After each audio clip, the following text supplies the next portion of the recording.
A foolish consistency is the hobgoblin of little minds, adored by little statesmen and philosophers and divines. If a man does not keep pace with his companions, perhaps it is because he hears a different drummer. A different drummer. And now, coming to you from dead center on your dial, welcome to Risk Parity Radio, where we explore alternatives in asset allocations for the do-it-yourself investor. Broadcasting to you now from the comfort of his easy chair, here is your host, Frank Vasquez. Thank you, Mary, and welcome to Risk Parity Radio. If you are new here and wonder what we are talking about, you may wish to go back and listen to some of the foundational episodes for this program. And those are episodes 1, 3, 5, 7, and 9. One of our listeners, Karen, has also reviewed the entire catalog and has additional recommendations as foundational episodes. Ain't nothing wrong with that. And Karen's recommendations are episodes 12, 14, 16, 19, 21, 56, and 82, in addition to the first 5 that I mentioned. Now, I realize women named Karen get a bad rap these days, but I assure you that all of our listeners are intelligent, thoughtful, and savvy. Yes! And don't forget that the host of this program is named after a hot dog. That's not an improvement. Lighten up, Francis. But now onward to episode 170 of Risk Parity Radio. Today on Risk Parity Radio, we're going to do what we do best here. Do you think anybody wants a roundhouse kick to the face while I'm wearing these bad boys? Which is answer emails. But before we get to that, I'd like to just give a shout out to our listener George, who joined us as one of the patrons on Patreon for this show. We few, we happy few, we band of brothers. All of that money will go to the Father McKenna Center, which is the charity that this program supports. You can learn more about that at the support page at www.riskparityradio.com. And any money you give there is greatly appreciated. It also will move you to the front of the queue in terms of getting your emails answered. Yes! I should also say we've also got some NFTs for sale there. If you are so interested of the Risk Parity Radio logo. The best, Jerry. The best. And they can be purchased for about $20 each in Ethereum. And that money, too, will go to the Father McKenna Center. Just full disclosure, I am on the board of that charity and will be an officer in the coming year. It's like I picked the wrong week to quit drinking.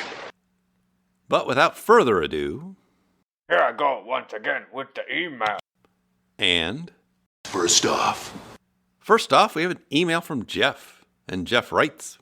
Could you please also publish yearly, or most recent 12-month, Martin ratio or Ulcer index for all the sample portfolios tracked? Thanks. Well, Jeff, you need to understand something here. I am retired, and I do not wish to have another job.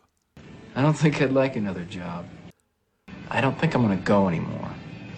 So I am unlikely to do this because it looks like work, and there is no easy way to get data off of Fidelity to make this calculation as far as I can tell. It's not that I'm lazy. It's that I just don't care. So I'm afraid you're out of luck on that score. I'm just going to stop going. However, this information is available on a much longer timescale over at Portfolio Charts, and it is specifically available in their drawdown calculators, which I will link to in the show notes. So this goes and calculates that Ulcer index going back to 1970. And so you can put in any portfolio you want there. But here are the Ulcer indexes for some common portfolios. For a 60-40 portfolio, the Ulcer index for that is 10.4, which is pretty high. And high is bad on this metric for those who are unfamiliar with it, because it means you have more ulcers. I'm talking about the central nervous system. This compares with an Ulcer Index of 2.5 for the Golden Butterfly portfolio, which is one of our sample portfolios. The Ulcer Index for the All Seasons portfolio, which is a reference portfolio we have, is 3.9. And the Ulcer Index for a Golden Ratio style portfolio, if you put it in there, is 4.3. So the upshot is that the Ulcer Index is much lower for these more diversified risk parity style portfolios than for standard stock bond portfolios of similar risk reward profiles. And I will link to that calculator in the show notes. You can try it out for yourself. Groovy, baby! And thank you for that email. I have people skills. I am good at dealing with people. Can't you understand that? Second off, we have an email from Kyle. And Kyle writes, Dear Frank and Mary, if one is looking to construct a leveraged portfolio using leveraged ETFs, does it matter which asset class to choose to use as leverage? My portfolio is levered to 150%. Does it matter if I use levered bonds versus stock ETF? The only difference I could see is when rebalancing. If one asset class does worse, but you have the levered ETF in the other asset class, you could actually end up rebalancing into the class that was doing worse as the levered ETF makes the better performing asset class lower in comparison, in the case when both are declining. This could also happen inversely in times when both are rising.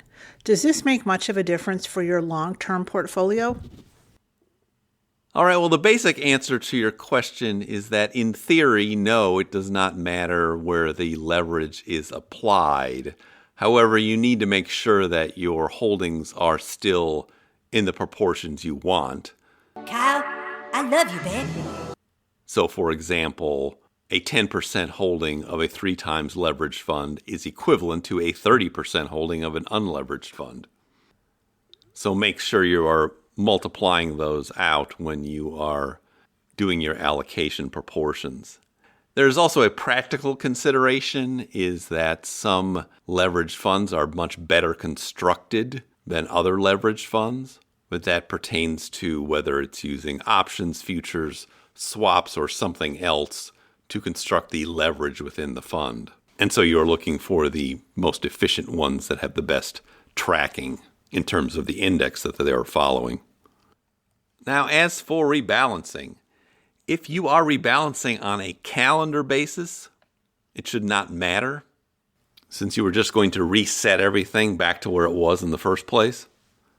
If you are rebalancing on bands or some other structure where you are looking at how far something moves, then you will need to take the leverage into account, depending on how you structure that. If you're doing it on a relative basis, as in it gets to be 20% more or less than it started as, then it should not make a difference whether the fund is leveraged or not. But if you're doing it on an absolute basis where you're looking at how far it actually moves, say going from 10% to 15%, which is a 5% move on an absolute basis, but is a 50% move on a relative basis, you can see that there are different considerations and different calculations depending on how you're doing that. What I would do is take your portfolio and put it into Portfolio Visualizer and then play around with the rebalancing options there.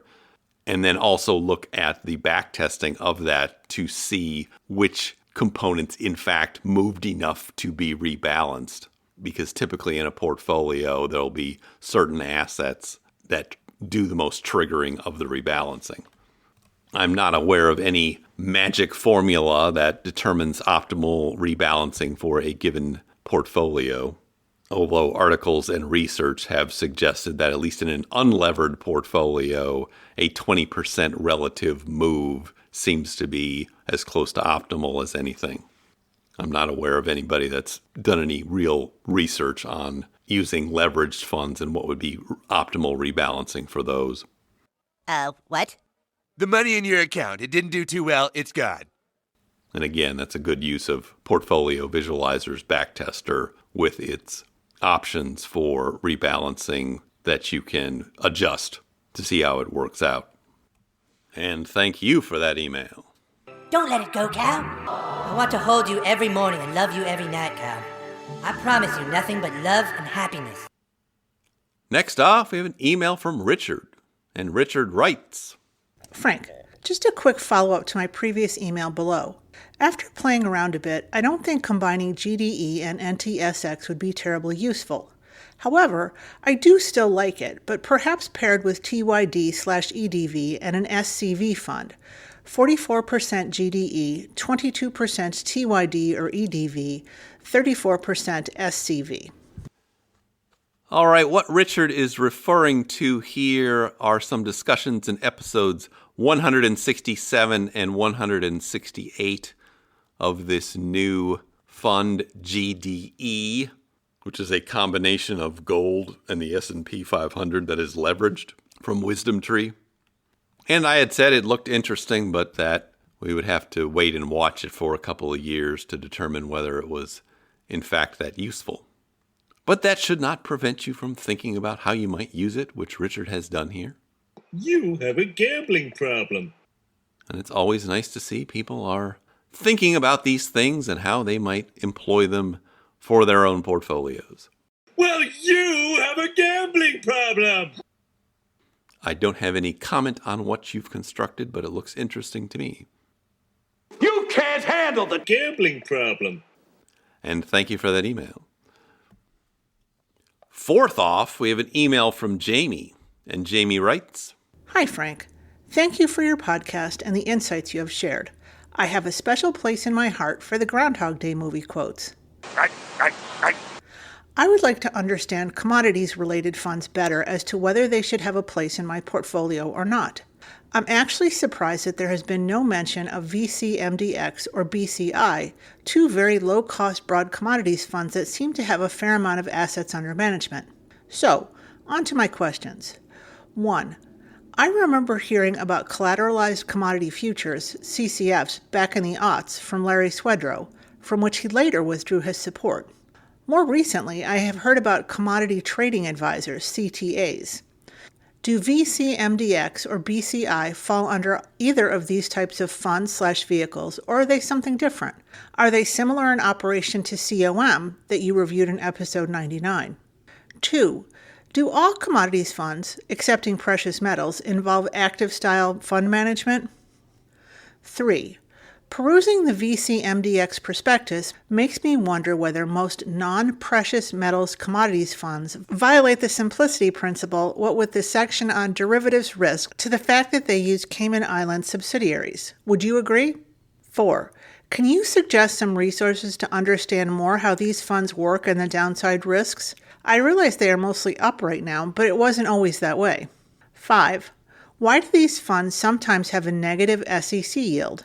Thank you in advance for your help. Sincerely, Jamie.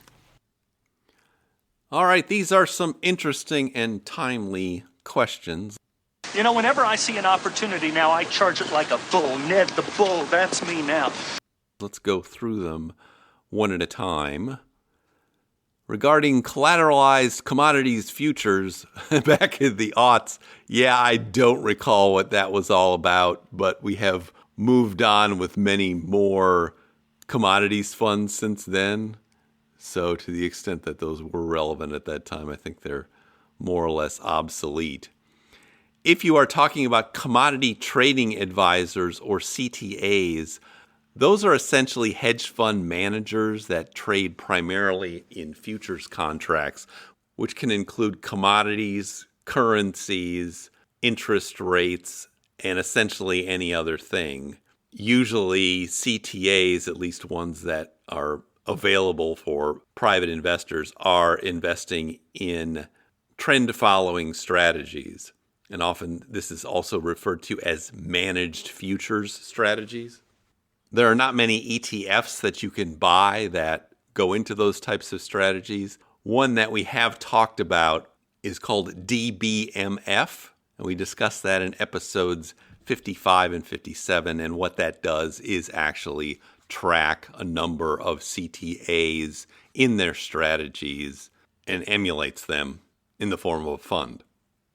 That fund has been particularly interesting this year since it's up about 20% year to date and is very much uncorrelated with pretty much any other asset class that we commonly hold in these portfolios. Now let's talk about some of these other funds that you mentioned. VCMDX, which is a Vanguard Commodities Fund, and BCI, which is a commodities fund that follows the Bloomberg Index, are not CTAs and are not these kind of trend-following managed futures strategies. They just hold futures contracts in commodities and then roll them over periodically in accordance with the formulas that they use for the way they are set up. They are attempting to follow this Bloomberg Index of commodities. And I will link to what that is in the show notes and a Wikipedia article. It's essentially 29.83% in energy commodities that include oil and gas and diesel, 22.58% in grains that includes corn and soybeans and wheat, 15.48% in industrial metals, including copper, aluminum, and zinc, 19.75% in precious metals, which is 15% gold and approximately 5% silver. And then it's also got holdings in sugar, coffee, cotton, live cattle, and lean hogs. All our customers are invited to grab a sausage off the grill out front. Yes, piggies for the kiddies. Then go inside and see our organs. But keep those fingers off the merchandise. Those little piggies are greasy. And as I was saying, both BCI and VCMDX follow this Bloomberg Commodity Index. There are a number of other commodities indexes. The more popular one is from Deutsche Bank, and they have several different commodities indexes over there. One of them I'll link to in the show notes is called the DBLCI Optimum Yield Index, and that one is comprised of about 55% in energy, 10% in gold, 12.5% in aluminum, and another 22.5% in grains. The funds that follow the Deutsche Bank indexes are the more popular ones, the larger ones, and the more liquid ones. And that includes PDBC, which is the one we commonly refer to. That is the largest ETF for broad-based commodities and has approximately 8 times the holdings of BCI. That Vanguard mutual fund is relatively new. It's only been around for 2 or 3 years, and it does have a $50,000 minimum investment in it, which makes it not too popular. I think if Vanguard really wants to get serious about that space, they really need to get an ETF out there that people can easily buy into without having to deal with their mutual fund system. All right, you also asked about whether those were similar to COM, C-O-M, which is another commodities fund that we use. And the answer is sort of. COM is an interesting fund in that it is a partially trend-following commodities fund. And what it does is it will buy the commodities that are above a certain moving average. And I think it follows about 20 commodities, and then it will sell them and go to cash when the commodity is falling. And so it ends up being slightly more conservative than an average commodities fund like a BCI or a PDBC. It's essentially designed to perform well in inflationary environments and then go dormant in non-inflationary or low inflationary environments where you wouldn't expect commodities to be doing much of anything. But you can go back to episode 99 and learn all about that one. All right, your second question, do all commodities funds accepting precious metals involve active style fund management? And the answer is no, at least the ones that are attempting to follow these indexes. The ones that are attempting to follow the indexes usually follow some kind of set formula where they roll over their futures contracts on a periodic basis so that they can match their indexes. But there are funds that involve more active styles of management. And you do need to read the materials for any one of these funds to determine what it is and how it's managed. As to your third question, perusing the VCMDX prospectus, you were wondering whether the fact that it involves derivatives and Cayman Island subsidiaries made it too complicated. And the answer is no. What these commodities funds do is actually simplify your ability to invest in this sector by aggregating a bunch of commodities that are in an index into a single index fund. And these structures are designed to minimize tax liabilities and also to make it easier to follow the indexes. So similar to an ETF that would invest in the total stock market and own several thousand different stocks, this allows you to simplify the commodity space into a single fund or a couple of funds. And this is why we use ETFs generally, that they take what would be a complicated set of things to invest in and aggregate it into a fund that is largely diversified in the space it occupies. A lot of work has actually been done in this space in the past 10 or 15 years to try to come up with funds that are more efficient and funds that do not throw off K1 partnership returns, which was an issue with a lot of the initial funds in this space. And it's still an issue with some of the funds that people do not want to get K1 partnership returns for their tax purposes and do not want to be holding something like that in a retirement account. And that's actually one of the reasons that people like to use PDBC and why it's the most popular commodities fund these days, is that it does not have a K1 and fits easily and nicely into retirement accounts. Now, moving to your fourth question, can I suggest some resources to understand how these funds work and downside risks? Well, I'll see if I can come up with a couple links in the show notes. There are infinite resources on the internet, including Investopedia. But I think what you really need to do when considering any of these funds is to actually look at their fact sheets and prospectuses to see what they're trying to do. Because there is enough variation in them that it would not be safe to generalize as to any one way that commodities funds work. I think one very useful place to just sort out what's available out there is the ETF database. I'll link to the commodity section in the show notes, but there you can see the commodities funds all listed by the amount of assets that are in them, so you can see which ones are the most popular and the most liquid. And then there's links on there to get more information about each one in particular.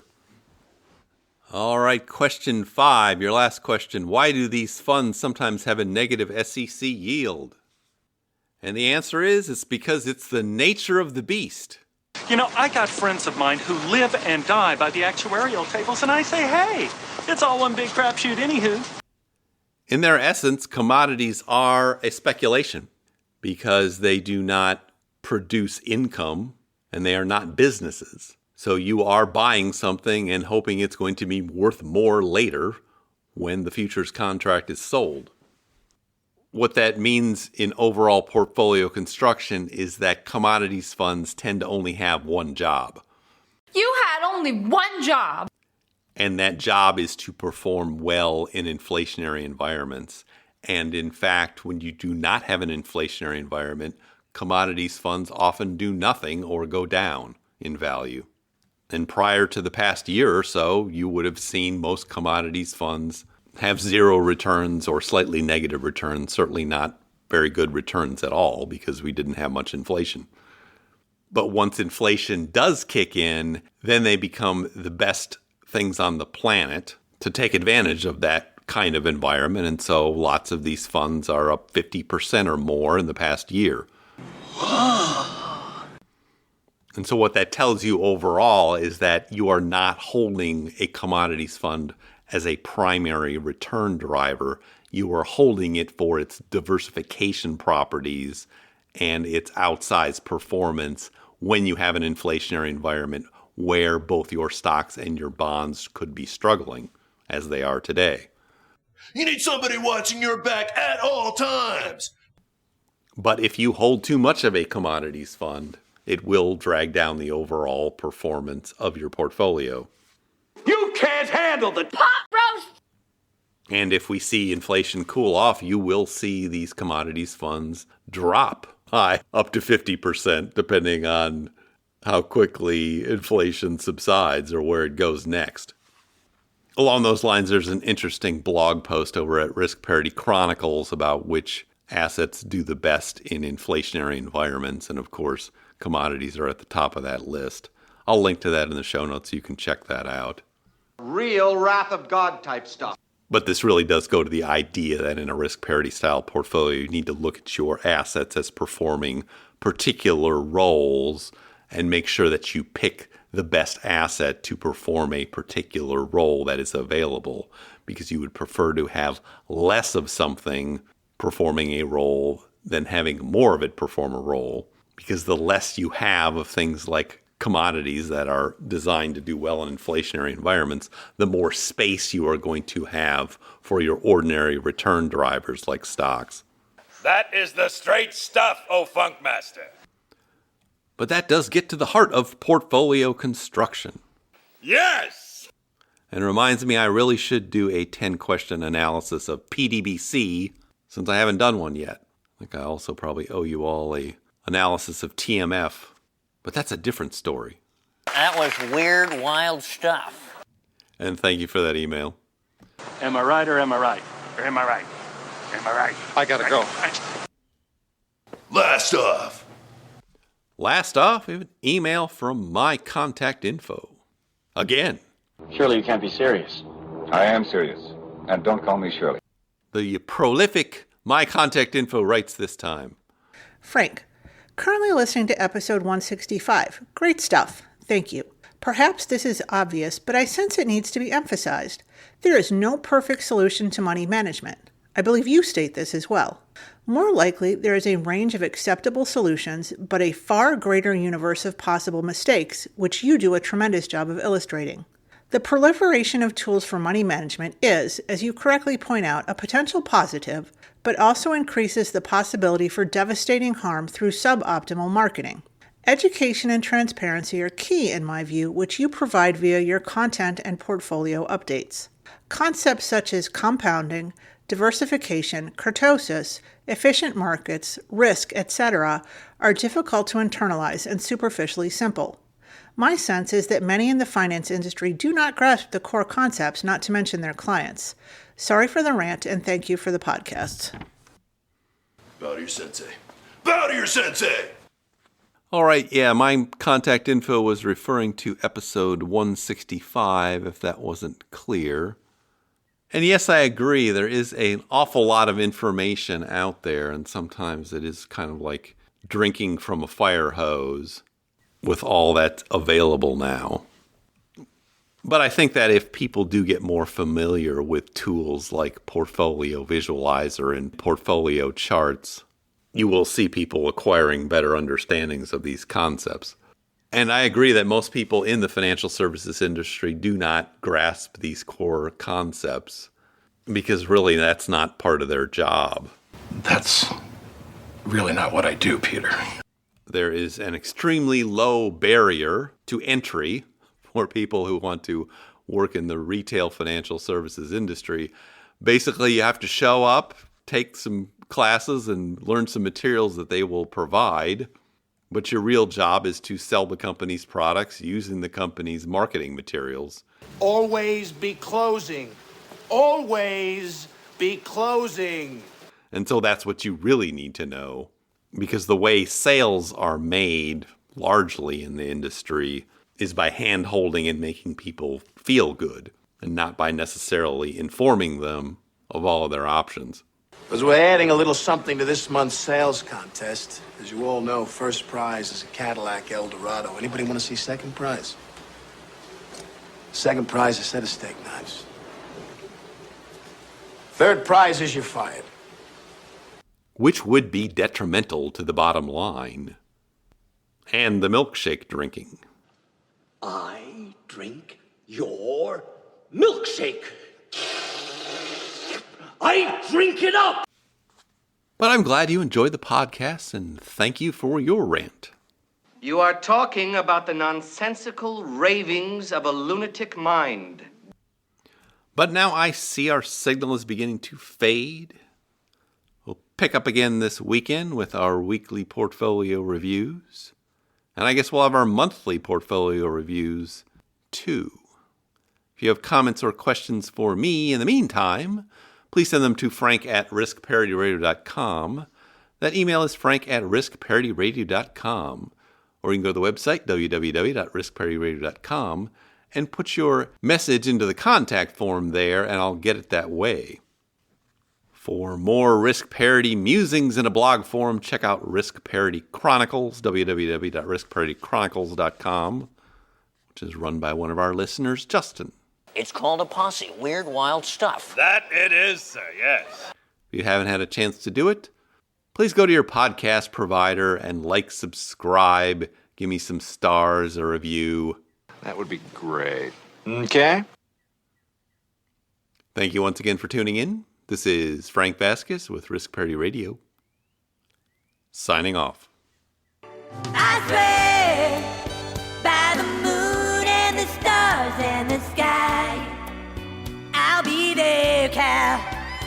I swear, like the shadow that's by your side. Cal, swear to God, I'll be there. I swear, Cal. I swear, Cal.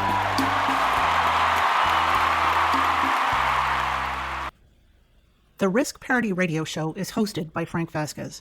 The content provided is for entertainment and informational purposes only and does not constitute financial, investment, tax, or legal advice.